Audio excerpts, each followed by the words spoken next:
Hello po, mga dapat kainin para maiwasan ang neutropenic sepsis. Gaya ng pangalawang sakit na tumama kay Dr. Willie Ong.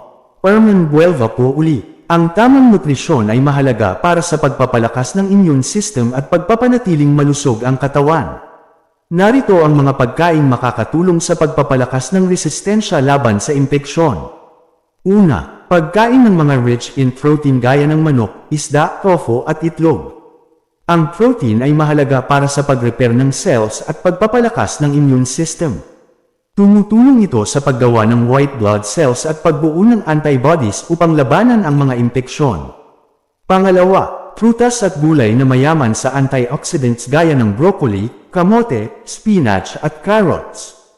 Ang mga pagkaing mataas sa antioxidants, tulad ng vitamin C at vitamin A, ay tumutulong sa pagpapalakas ng immune system at paglaban sa mga free radicals na nagdudulot ng damage sa cells. Nakakatulong din ito sa pag-repair ng tissue at pag-iwas sa mga impeksyon. Pangatlo, whole grains gaya ng oats, brown rice at quinoa. Ang whole grains ay mayaman sa fiber, B vitamins, at minerals tulad ng magnesium na mahalaga para sa pagpapalakas ng immune system. Tumutulong din ang fiber sa good gut health na mahalaga sa overall immune function. Ika-apat, probiotic-rich foods gaya ng yogurt, kefir at fermented vegetables.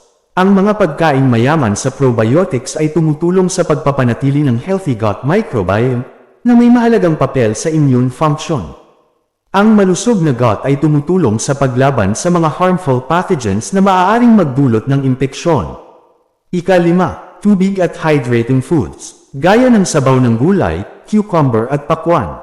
Ang tamang hydration ay mahalaga upang mapanatiling malusog ang mga organs, lalo na ang atay at kidney, na tumutulong sa pagtanggal ng toxins at pag-regulate ng body temperature. Ingat po palagi. God bless po.